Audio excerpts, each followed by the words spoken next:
Hello दोस्तों, कोई का इसमें आपका स्वागत है। यूपीएससी आईएएस पीसीएस में हिंदी माध्यम का रिजल्ट क्यों लगातार गिर रहा है। लगातार हिंदी माध्यम माध्यम का जो रिजल्ट गिर रहा है, इसके पीछे क्या कारण है। उन कारणों को अगर हम जान लें, अगर उनको नोटिफाई कर लेते हैं और उनको अगर हम उन पर थोड़ा सा काम करना शुरू करें, तो हो सकता है कि वो रिजल्ट पॉजिटिव में बनना शुरू हो जाए। ऐसा नहीं है कि बच्चे पढ़ नहीं रहे हैं, हिंदी माध्यम के बच्चे पढ़ते हैं, अंग्रेजी माध्यम के भी बच्चे पढ़ते हैं, दोनों माध्यम पढ़ते हैं, लेकिन फिर भी अगर रिजल्ट गिर क्यों रहा है, ये मैं नहीं कह रहा हूँ, ये आंकड़े बता रहे हैं। साफ साफ आंकड़े बता रहे हैं कि 2014 में हिंदी माध्यम के प्रतिभागियों में सबसे ज़्यादा स्कोर करने वाले जो रैंक थी वो 13 नंबर की थी। 13 नंबर की जो रैंक थी वो हिंदी मीडियम से पास किया था 2014 में, और वो रैंक थी निशान जैन सर की थी। निशान जैन सर ने इस पर 13वीं रैंक प्राप्त किया था 2014 में। लेकिन धीरे धीरे आंकड़े कुछ बदलते चले गए और आंकड़े परसेंटेज से संख्या में बदल गए हिंदी माध्यम के बच्चों के। 2015 में यह आंकड़ा 61 पहुंच गया, जहां 2014 में आंकड़ा 13 था, वहीं पर ये 15 में आंकड़ा 61 पे पहुंच गया। 61वीं रैंक वाली जो रैंक थी वो हिंदी मीडियम के बच्चे की थी। आगे बढ़ते हैं, कुछ आंकड़े ये कहते हैं 2016 में टॉप 50 में हिंदी माध्यम से 3 अभ्यर्थी मेरिट लिस्ट में जगह बनाने में कामयाब हुए। 2016 में। फिर आगे चलकर 2017 में स्थिति थोड़ा सी और डाउन हुई हिंदी मीडियम की, और हिंदी माध्यम से सबसे ज़्यादा स्कोर करने वाले की रैंक थी 146। 3 साल में इतना बदल गया। 2014 में रैंक 13वीं थी और 2017 में रैंक 146 हो गई। इसका मतलब है कि कहीं ना कहीं फॉल्ट हो रहा है, कहीं ना कहीं कमी है, जो इतने बड़े गैप को जो है बना के रखा है। आगे जहाँ पे ट्रेनिंग होती है आईएएस की, आप सबको पता होगा, लवासना मैसूर वहाँ पर है, मसूरी में। उसकी वेबसाइट पर मौजूद आंकड़ों के अनुसार 2015 में और 16 की परीक्षा में हिंदी मीडियम वालों की सफलता दर लगभग 4 से 5% रही, लेकिन यही 2017-18 की परीक्षा में यह आंकड़ा फिर से 2 से 3% के बीच पहुंच गया। इसका मतलब हुआ कि धीरे धीरे परसेंटेज लगातार गिर रहा है। ये आंकड़े कह रहे हैं, जो हमें देखना पड़ेगा, हमें इस पर गौर करना पड़ेगा। इसके बाद क्या हुआ, 17 की बात करें तो 17 की परीक्षा में जो नतीजे 18 में आए, उनमें हिंदी मीडियम का टॉप रैंक 337 रही। हिंदी मीडियम का बच्चा 337वीं रैंक पास किया है। इस वजह से सामान्य श्रेणी जनरल वर्ग के जो बच्चे हैं, वो हिंदी मीडियम से परीक्षा देने वालों में एक भी कैंडिडेट ऐसा नहीं था जिसको 2017 में आईएएस, आईपीएस या आईआरएस मिला हो। एक भी बच्चा नहीं था, क्योंकि रैंक ही नहीं थी टॉप 100 में, टॉप 20 में, टॉप 200 में। तो रैंक पीछे होने के कारण हमें जो है आईएएस में कैंडिडेट में उसमें किसी को मिला ही नहीं। जनरल कैटेगरी में किसी को आईएएस मिला ही नहीं, खासकर जनरल कैटेगरी में 2017 में। इसका मतलब ये हो गया कि रैंक, हिंदी मीडियम की रैंक जो पहुंची कहां पर, 337 पहुंच गई 2017 में। ये भी एक हुआ। इसके बाद क्या हुआ, जो ये रैंक आई, आप इसमें समझिएगा, जो ये रैंक है यहाँ 17 वाली जो रैंक है, ये वाली यहाँ पर जो 17 की रैंक है, वो है आपका हिंदी मीडियम से ही है, लेकिन जनरल नहीं था। ये 146 नंबर पे जो लड़का था, जो भी इस पे स्टूडेंट था, वो जनरल नहीं था, वो ओबीसी या SC/ST था। लेकिन जो यहाँ पर जो 17 की बात हो रही है, वो 337वीं रैंक पर जनरल का स्टूडेंट था, जिसे आईएएस नहीं मिला। इसका कहने का मतलब यह है, दोनों आंकड़ों को आप अलग अलग मत जोड़िएगा। इसके बाद बात करते हैं कि आखिर ये ऐसा क्यों हुआ। आगे भी उसकी बात करेंगे। आगे फिर लिखा है, लवासना की वेबसाइट पर 19 और 20 के आंकड़े उपलब्ध नहीं है। यूपीएससी की वार्षिक परीक्षा में मेंस लिखने वालों के आंकड़ों को देखकर पता चलता है कि 2015 के बाद से हिंदी मीडियम से मेंस लिखने वालों का जो आंकड़ा गिर रहा है, वह 19 और 20 में भी गिरता ही गया होगा। लेकिन अभी आंकड़े उतने उपलब्ध नहीं हैं कि जिसे स्पष्ट किया जा सके। लेकिन जिस तरह से 2014 से लगातार 17-18 तक ये रैंक गिरती आ रही है, हिंदी मीडियम के बच्चों का सिलेक्शन नहीं हो रहा है, इसके पीछे इसका मतलब कुछ कारण है, हमें उन कारणों को खोजना पड़ेगा। तो हिंदी मीडियम के बच्चों की असफलता पे या उनके पास होने के परसेंटेज में जो कमी आ रही है, उनके कुछ मैंने कारण खोज निकाले हैं। उनको आप एक बार वीडियो में देखिएगा और सोचिएगा कि क्या ये कारण सही हैं या नहीं है, और आपके ऊपर अप्लाई हो रहे हैं या नहीं हो रहे हैं। इनमें अगर एक भी कारण अगर अप्लाई हो रहा है तो इसका मतलब है कि आपको उस पर काम करने की जरूरत है। जो पहला कारण है आपके सामने स्क्रीन पर दिख रहा होगा, सिलेबस बेस्ड अप्रोच ना रखना। बहुत सारे बच्चे हिंदी मीडियम के ऐसे हैं जो सिलेबस ही नहीं रखते अपने पास, उनके पास सिलेबस ही नहीं होता है और सिलेबस के अनुसार अकॉर्डिंग पढ़ाई कर सके। आपको पता है यूपीएससी ने साफ साफ बिल्कुल जो है यूपी जो प्रीलिम्स का सिलेबस होता है बिल्कुल डिक्लेयर कर रखा है। जनरल स्टडी फर्स्ट पेपर में क्या होता है, सेकंड पेपर में क्या होता है, यहाँ पे कौन कौन से टॉपिक प्री एग्जाम में आएंगे और कौन से टॉपिक मेंस एग्जाम में आएंगे, यहाँ स्पष्ट लिखा हुआ है। यूपीएससी के साइट पे जा आप सिलेबस में देख सकते हैं, सिलेबस में साफ साफ लिखा हुआ है। लेकिन बहुत सारे हिंदी मीडियम के बच्चे ऐसे हैं जिन्हें सिलेबस बेस्ड अप्रोच नहीं होता है, ये आपको मानना पड़ेगा।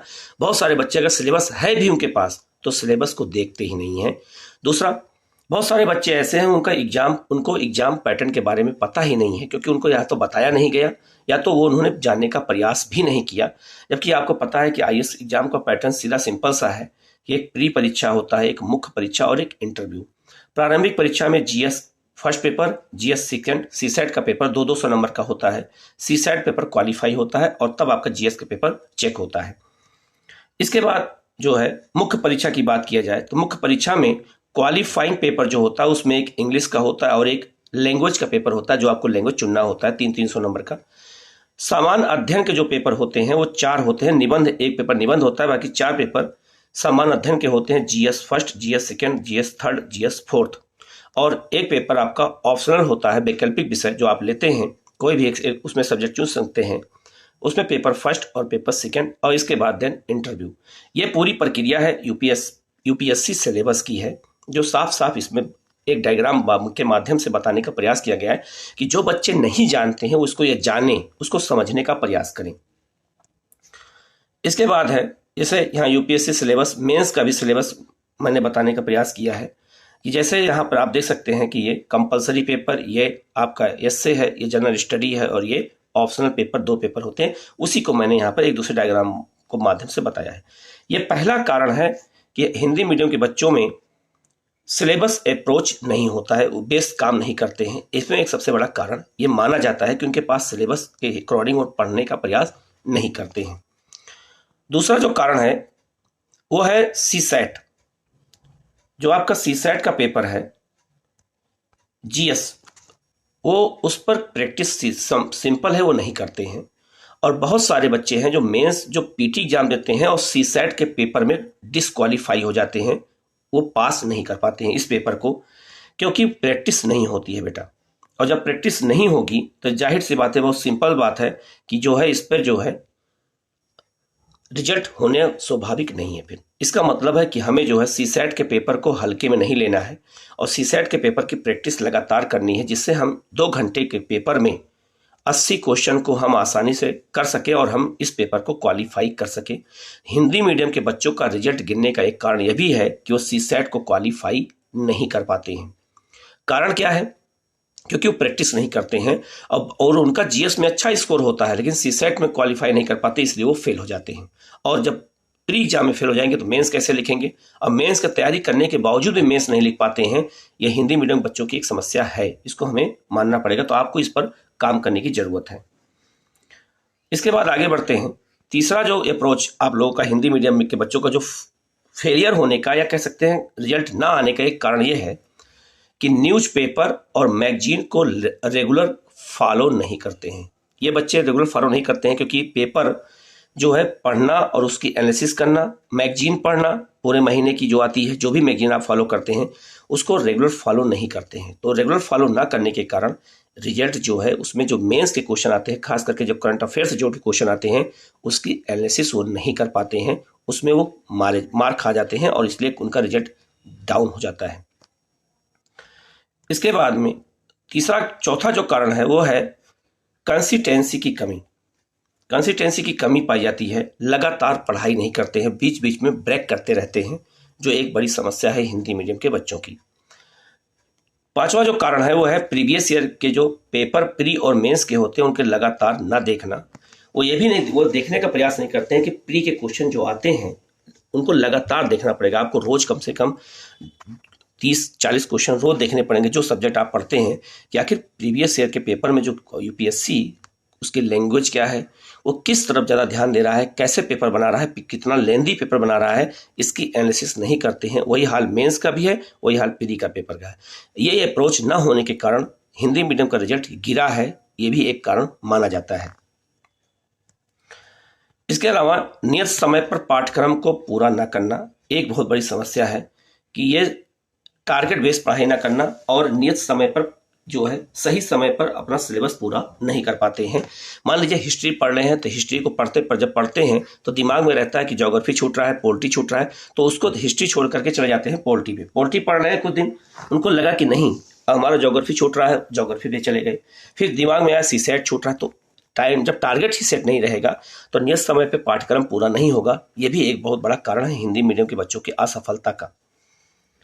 इसके अलावा बहुत सारे बच्चों का बेसिक पर ध्यान नहीं देते, उनका बेसिक बहुत कमजोर होता है, बहुत छोटे छोटे वर्ड पर वो गलती कर देते हैं।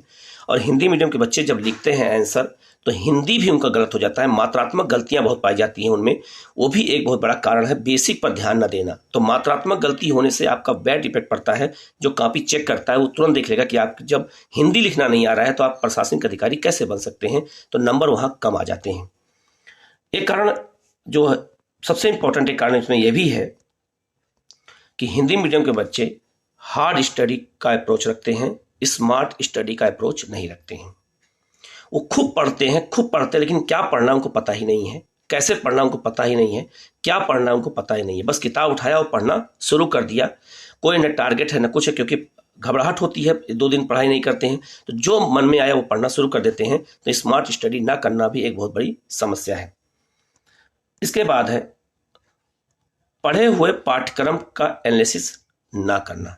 मान लीजिए आपने कोई टॉपिक पढ़ा, उस टॉपिक को बैठ के एनालिसिस नहीं करते हैं, ये भी समस्या देखी जाती है बहुत सारे बच्चों में। बहुत सारे बच्चे करते हैं, बहुत सारे बच्चे नहीं करते हैं। तो एनालिसिस ना करना भी एक बहुत बड़ा कारण बन जाता है, एग्जाम में आंसर ना लिख पाते हैं। इसीलिए आंसर नहीं लिख पाते हैं क्योंकि वो अप्रोच नहीं है एनालिसिस करने का, इसलिए क्वेश्चन को जोड़ के नहीं लिख पाते हैं। एक कारण है आपका बहुत सारे स्टडी मटेरियल को फॉलो करते हैं हिंदी मीडियम के बच्चे। अभी जो पाया मार्केट में, जो अच्छा दिखा उसको उठा के ला के रख लिया। किसी फ्रेंड के यहाँ गए, वहाँ कोई किताब देखी ला के रख लिया रूम में। ऑथेंटिक बुक को कई बार पढ़ने की बजाय कई सारी बुक को एक बार पढ़ते हैं। इसका मतलब यह हुआ कि एक बुक को कई बार पढ़िए आप, एक बुक को आप 10 बार पढ़ो, ना कि 10 बुक को एक बार पढ़ो। इसलिए क्या होता है कि जो हमें दिमाग में बातें रहती हैं वो बातें हमें याद नहीं हो पाती हैं, और हम अलग अलग किताबों में जाते हैं तो अलग अलग बातें देखने को मिलती हैं। ये भी एक बहुत बड़ा कारण है हिंदी मीडियम के बच्चों का रिजल्ट कम होने का। एक कारण है हिंदी मीडियम बच्चों का समस्या यह भी है कि टारगेट बेस्ड अप्रोच की कमी होती है। टारगेट बेस्ड अप्रोच नहीं रखते हैं कि जिससे कि हम स्मार्ट स्टडी कर सके और टारगेट के हिसाब से पढ़ें, जिससे हमारा सिलेबस समय से पूरा हो सके और हम एग्जाम तक कम से कम 3 से 4 बार रिवीजन कर सकें। ये भी नहीं कर पाते हैं, ये भी एक समस्या देखने को मिलती है। इसके अलावा 12वां जो कारण है आंसर राइटिंग और टेस्ट सीरीज की प्रैक्टिस की कमी होती है इनके अंदर। ये आंसर राइटिंग नहीं लिखना चाहते हैं, लिखना भी चाहते हैं तो 1-2 दिन लिखते हैं, छोड़ देते हैं। और टेस्ट सीरीज की इनके अंदर प्रैक्टिस की कमी नहीं होती। अगर टेस्ट होता भी है तो उसको पूरा टेस्ट देने का प्रयास नहीं करते हैं। उनको लगता है कि 1-2 टेस्ट दे लिए, अगर हमारा नंबर कम आ रहा है तो उस पर छोड़ देते हैं। जबकि टेस्ट देने के बाद, टेस्ट से पहले तैयारी करना और टेस्ट देने के आने के बाद उसकी एनालिसिस करना कि वो क्वेश्चन हमसे क्यों गलत हुआ, इस पर भी हमें ध्यान देने की जरूरत है। नहीं तो हमारे क्वेश्चन जो है गलत होते हैं और हमें जो है रिजल्ट हमारा नहीं हो पाता है। एक कारण जो सबसे बड़ा कारणों में से एक है, उसको मैं सबसे लास्ट में रखा हूं, 13 नंबर का कारण है फर्स्ट अटेम्प्ट का सिलेक्शन का अप्रोच नहीं रखते हैं। ये इनको लगता है कि 2 से 3 अटेम्प्ट लगेगा ही मुझे पास होने में, फर्स्ट अटेम्प्ट में हमें पास हम हो ही नहीं पाएंगे क्योंकि मेरा सिलेबस नहीं पूरा है, ये नहीं है वो नहीं, और अपन लक्ष्य बदल देते हैं। लक्ष्य से मान लो किसी बच्चे का 2023 है और दिसंबर तक पढ़ाई नहीं होगी तो देख लेना अधिकांश बच्चे अपना लक्ष्य चेंज कर देंगे और 2024 कर देंगे, 25 कर देंगे, ऐसे से कर देते हैं। तो फर्स्ट अटेम्प्ट में निकालने का अप्रोच ना होना ये भी एक बहुत बड़ी समस्या है हिंदी मीडियम बच्चों का, इसलिए डिले हो जाता है, 2-3 साल हो जाता है, 4 साल हो जाता है और धीरे धीरे उनका मनोबल कम होता जाता है और यूपीएससी के प्रति उनका लगाव भी धीरे धीरे कम हो जाता है क्योंकि वो पास नहीं हो पाते हैं और जहां 1-2 बार 3 बार फेल हुए तहां आपका मनोबल पूरा गिर जाता है। तो ऐसे बहुत सारे कारण हैं जो मैंने कोशिश किया है बताने का। अगर आप लोग इस पे अमल करेंगे तो हो सकता है कि आपको उसमें कुछ फायदा मिले, सफलता मिले आप लोगों को। इन समस्याओं को दूर करते हैं आप लोग, इनको एक बार वीडियो देखिएगा और सोचिएगा कि इसमें कौन सी समस्या है जो हम वास्तव में हमारे साथ ये समस्या है हमको और हमें उस समस्या को दूर करना चाहिए। आप लोग अगर कोई इसमें कोई समस्या हो, अगर आपको कोई अगर ऐसी बात हो जो आपको समझ में नहीं आई है तो आप कमेंट में कमेंट कर दीजिएगा और इस वीडियो को लाइक कर दीजिएगा, शेयर कर दीजिएगा और चैनल को सब्सक्राइब कर दीजिएगा। बेल आइकॉन को आप दबा दीजिएगा जिससे आपके पास नोटिफिकेशन सबसे पहले पहुंचे। Okay, thank you.